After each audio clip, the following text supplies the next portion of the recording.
Welcome to the deep dive. Imagine getting a true, unfiltered look at a nation's day just by sifting through its news headlines. It's quite fascinating, isn't it, to see what really grabs public attention on one specific date with no filters. It really is. It's like pulling back the curtain on the daily pulse of a country. Each headline is, well, a critical piece in a much bigger puzzle. Exactly. And today, that's precisely what we're doing. We're diving into a pretty unique collection of Nigerian news headlines, all from July 4th, 2025. And these aren't, hand-picked stories. They're direct excerpts from various Nigerian news sources. It gives you a real window into the country's current events, politics, economics, social issues, even global news reported locally. Right. And our mission here is really to unpack these headlines. We want to pull out the most important bits of knowledge, the insights, and maybe find some surprising connections. Basically, it's about giving you a shortcut to being genuinely well-informed about Nigeria on this one day without getting buried in information. Okay, let's get into it. We're kicking things off with news that hits on a very human level. Tributes are pouring in for the Nigerian football legend Peter Rufai, who sadly passed away at 61. We're seeing condolences from President Tinubu, Governor Samuel Olu, quite significant figures. Yeah, it's a somber start, but it immediately points to someone who really unified the nation. What a headline like that tells you isn't just about a famous person dying. It speaks to the power of these shared cultural icons in Nigeria, figures who can cut across politics and social divides, bringing people together in remembrance. And what's also quite striking, alongside these local tributes, is how prominent international sports tragedies are.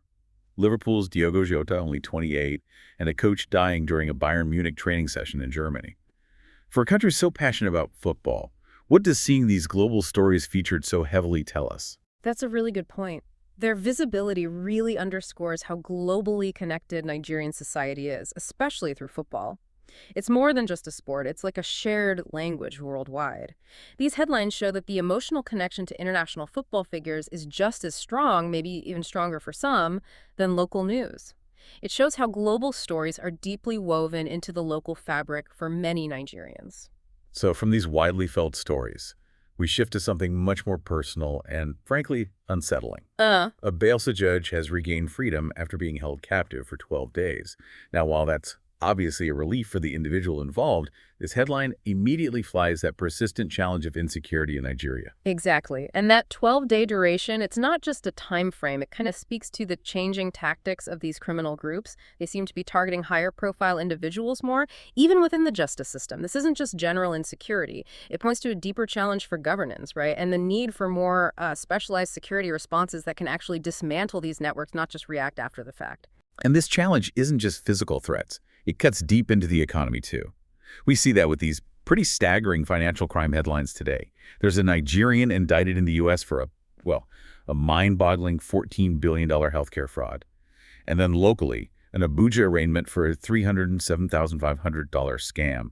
The scale is just immense. It truly is eye-opening. That $14 billion case, it speaks volumes about the global reach and sophistication of some financial crime networks linked to Nigeria. It's a huge challenge for international law enforcement. And the Abuja case, even though it's smaller, highlights the ongoing internal fight against fraud. Put them together, and you see a country grappling with this on both domestic and transnational levels, affecting its reputation and its own development. But amidst these tougher stories, there's also this poignant local response. Remi Tinubu donating N1 billion to victims of attacks in Plateau. And they made a point of adding a crucial detail. The money was not from Gulf coffer. Yeah, that detail is very significant. It's clearly meant to frame it as a personal act of compassion, separate from official government aid. That distinction often matters a lot in public perception. It can feel like a more direct, unbureaucratic intervention, Right. potentially building a different kind of trust or appreciation. And then, for something completely different, a bit of positive, unique achievement. O'Daniels broke a world record with a 130-hour radio talk show marathon. That's, over 5 days straight on air? Right. That O'Daniels marathon, it's more than just a quirky record. It's kind of a testament to the diverse, sometimes overlooked kinds of passion and enterprise you find in Nigeria, even when serious national news is swirling. It shows how individual efforts can still capture attention and inspire people in really unique ways. Okay, let's shift gears and dive into Nigeria's economic currents, always a key indicator, right? First up, non-oil exports apparently jumped by 78%. Now that sounds like fantastic news for diversification efforts, but then the headline immediately adds data gap concerns. So what's the real story here? Well, on the face of it, a 78% jump is definitely good news. It suggests progress in moving away from just relying on crude oil. But that data gap concerns caveat is critical. It makes you question how consistent or complete the data actually is. So while the trend looks positive, the exact size or sustainability of this growth might be hard to pin down. For policymakers, it means, celebrate the direction, but you also need much better data to plan effectively. And speaking of figures, the Naira gaining against the dollar in the parallel market, hitting N1,570. That's quite a notable shift. For our listeners who track this stuff, what does this movement specifically in the parallel market tell us about the broader FX situation? It's not just simple appreciation, is it? You've nailed the key point, the parallel market. When it appreciates, even modestly, it often suggests maybe liquidity is easing up a bit in the informal sector, perhaps more remittances coming in or maybe less speculative buying. While the official rate is important, the parallel market is often seen as the real pulse for everyday Nigerians and businesses trying to get Forex. It suggests a potential, maybe fragile, turning point after months of decline. A little bit of cautious optimism, perhaps. President Tinubu is also quoted saying they have made smuggling of oil unattractive. Now, if that actually holds true, what kind of economic ripple effects would we expect to see from that? Oh, if that's accurate, it would be a really significant win for the Nigerian economy. Oil smuggling has historically meant huge revenue losses for the government, plus it creates artificial shortages sometimes. Making it unattractive means more oil revenue should, in theory, flow into official coffers. That could bolster reserves, help stabilize the economy, maybe even reduce fuel subsidy costs eventually. It's about plugging those big revenue leaks. We also have this major agricultural initiative mentioned. Vice President Shetimus projecting Nigeria will save over N3 trillion annually through a cassava initiative. That's a seriously ambitious number. It certainly is a huge projection. It points to a massive strategic push towards food security and import substitution. Saving N3 trillion a year through cassava, that suggests a very aggressive plan to boost local production, cut down on importing food, and maybe create a lot of rural jobs, too. It could impact inflation and agricultural livelihoods quite significantly. Okay, shifting towards infrastructure and public services. Lagos is moving to enforce mandatory health insurance for its residents. This feels like a pretty bold step towards wider healthcare access. It's definitely a critical move for public welfare, a clear sign of commitment to social safety nets. Mandatory health insurance aims to get a much wider slice of the population covered, reducing those crippling out-of-pocket health expenses. Ultimately, it should improve public health outcomes, which is vital for, productivity and national development. Then there's the ever-present challenge of power. KDCO, one of the distribution companies, is blaming load shedding those planned power cuts on a drop in power supply. But here's the interesting bit. NERC, the regulator, reports no grid collapse incident in Q1. How do we square that circle? What does that difference suggest? That's a classic situation. The national data doesn't always match the reality on the ground for consumers. NERC might say the national grid itself didn't collapse, meaning no huge systemic failure. But for KDCO's customers, the lights are still going off right. It highlights the problem isn't always a total system breakdown, but maybe more fragmented issues, maybe not enough generation at times, or problems in the distribution network that cause local blackouts or planned shedding.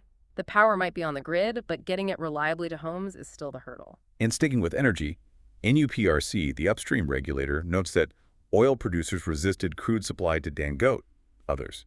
Now, why would they resist supplying crude to local refineries, especially when there's such high demand for refined products inside Nigeria? That's a really important question. It touches on the complexities of domestic refining versus the established export market. Historically, Nigerian crude has mostly been exported because it's often easier and more profitable just selling it internationally. Resisting supply to local guys like Dangote could be down to a few things. Maybe existing international contracts they have to honor, maybe arguments over the price for domestic supply, or even just the logistics of diverting crude from export terminals to local refineries. It highlights a real tension there. On the financial side, we see GTCO raising $100 million via a London listing. Jay's Bank's profit jumped 109%.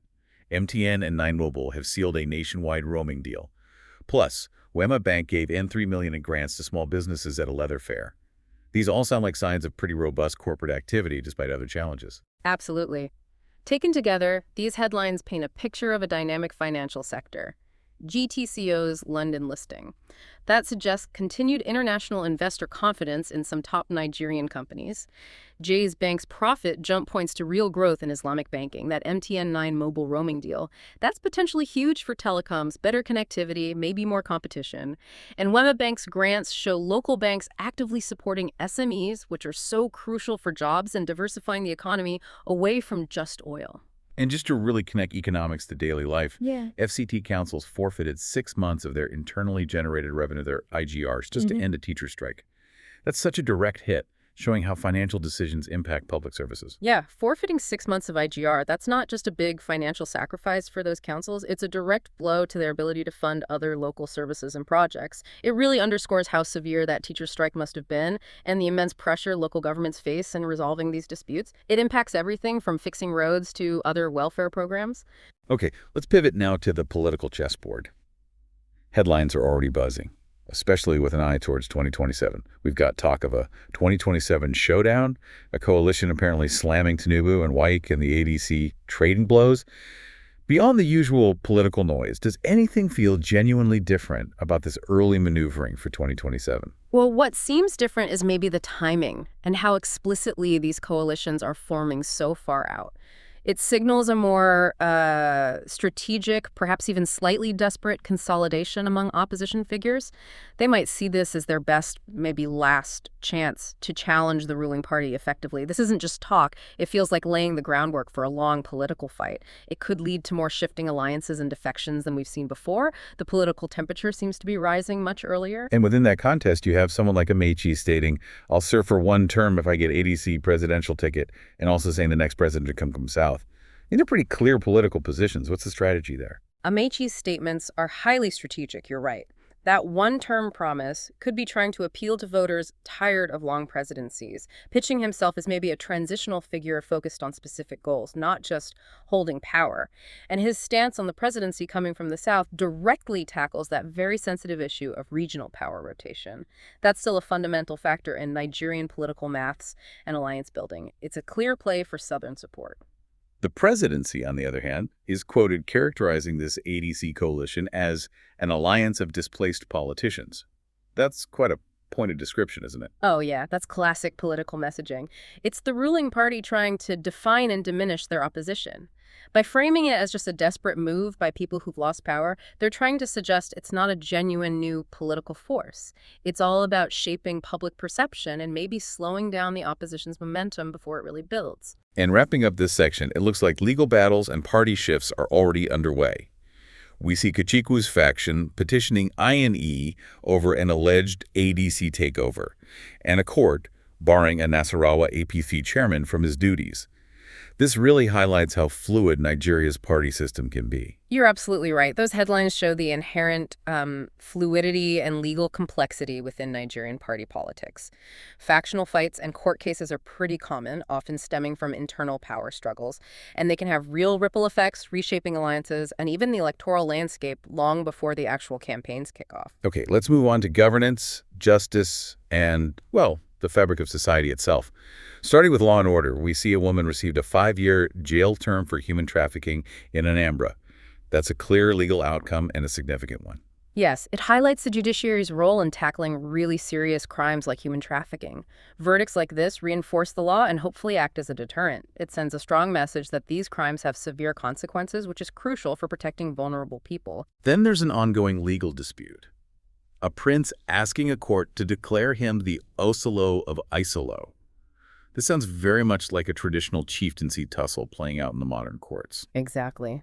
These kinds of cases are incredibly common in Nigeria. They show how traditional institutions and modern legal systems constantly intersect.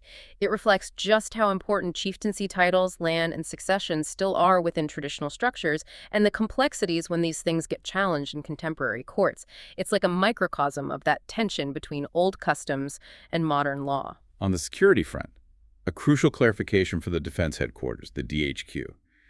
They stated the military not involved in amnesty deals for bandits. That seems important for maintaining public trust. It's a very critical statement, yes. It aims to clear up any public confusion or misinformation about how the military deals with groups like bandits. By being clear on their policy about amnesty deals, the DHQ is trying to maintain public confidence and make sure everyone understands the military's operational rules and ethical lines. And here's a really positive security development that jumps out. The federal government reporting, Nigeria records 0 pirate attack in 3 years. That's a massive achievement for maritime security. That is a truly significant success story, especially for international shipping and trade in Nigerian waters. 0 attacks for 3 years suggests really effective naval patrols, maybe better regional cooperation, perhaps good intelligence work. It drastically improves the security reputation of the Gulf of Guinea, makes shipping routes safer, probably lowers insurance costs for ships, which is great for the economy. But contrasting that great news, local insecurity is clearly still a major issue elsewhere. Gunmen amputating a youth in Plateau, a stray bullet killing a 12-year-old boy during an attack in a Lagos community. These are just horrific stories, and they show security isn't uniform across the country at all. Yeah, these contrasting headlines paint such a stark picture.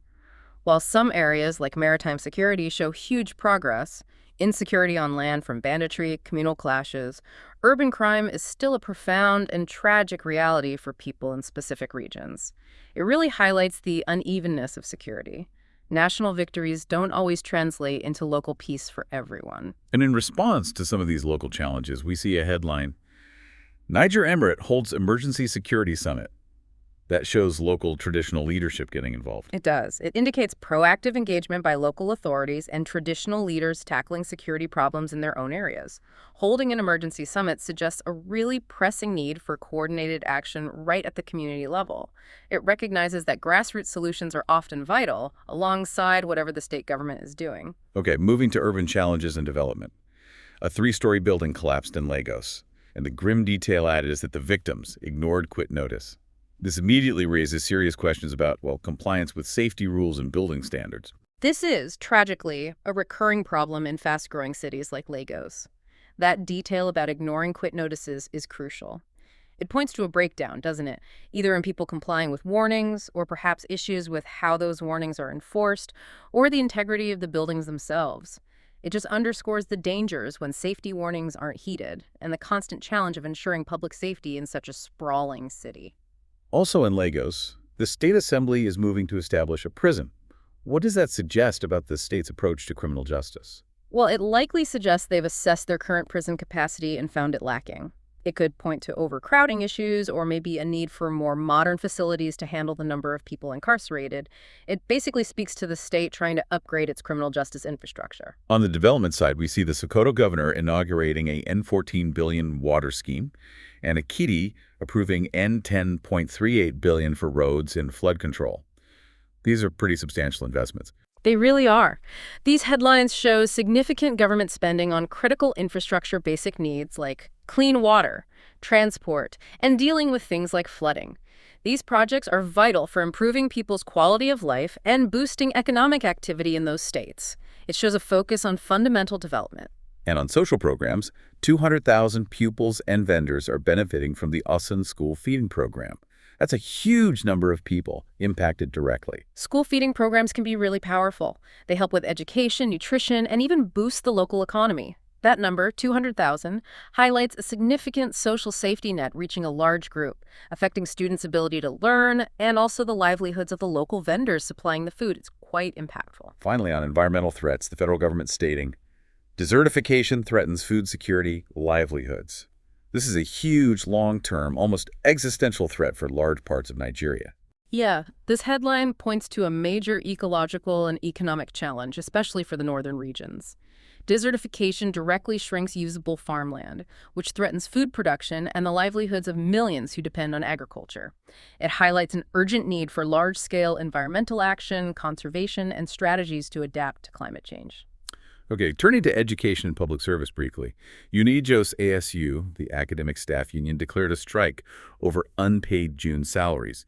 It seems these labor issues continue to trouble the university sector. Yes, this is a really persistent challenge in Nigeria's public universities. Strikes over pay disrupt everything the academic calendar. Students face huge delays. It points to broader problems with funding, staff welfare, maybe even university autonomy. But on a positive academic note, Federal University, Kashir, or FUK, produced 91 first-class graduates, along with nearly 7,000 others graduating. That's an impressive achievement. It really speaks volumes about academic excellence and the hard work of both students and staff there. Celebrating achievements like this is important for morale in higher education and for showcasing the talent being developed. And a policy clarification. NELFND, the Student Loan Fund, is not for private varsity students, according to the provost. That makes the scope of the program clearer. Right, that's an important clarification about who's eligible for that educational funding. It makes sure public money for student loans goes where it's intended by policy, likely prioritizing students in public universities. And one last one for this section. An aide to an Ondo senator resigned over a N20,000 monthly salary. That's about maybe $15 a month? A really stark reminder of the economic realities for some people, even those working close to politics. Yeah, that really offers a glimpse into the economic pressures people face, even in those circles. It highlights the challenge of very low wages in certain public service roles and the tough choices people have to make when their personal finances clash with their jobs. Something else that's quite telling is how prominent certain international headlines are in the Nigerian news mix. On this same day, Russia became the first country to recognize the Taliban government in Afghanistan, and Iran announced it was reopening its airspace after recent conflict. What does seeing these major global stories featured so prominently tell us about Nigerian news consumption? It clearly shows a strong interest in international affairs, especially things with big geopolitical weight. Russia recognizing the Taliban, Iran opening its airspace, these are major global shifts. Their prominence in Nigerian news suggests, I think, a population that's quite aware of Nigeria's place in the wider world. There's an understanding of global power dynamics and conflicts, and perhaps how they might indirectly affect Nigeria's own diplomacy or economy down the line. Wow. We've just pulled out an incredible range of information from just one single day's worth of Nigerian news headlines, from political clashes and economic shifts to those deeply human stories and global echoes. Hopefully this deep dive has helped you quickly grasp some complex realities without feeling too overwhelmed. Yeah, the power of just breaking down the raw information like this is pretty immense, isn't it? It helps you see the intricate pattern of a nation's daily life, not just a series of isolated events. So as you've listened to this snapshot of a nation's day, what patterns or maybe underlying forces do you now see connecting these seemingly separate events? And how might these headlines from just one day be quietly shaping the bigger picture of tomorrow? Something to think about. That's all for this deep dive. Thanks for joining us.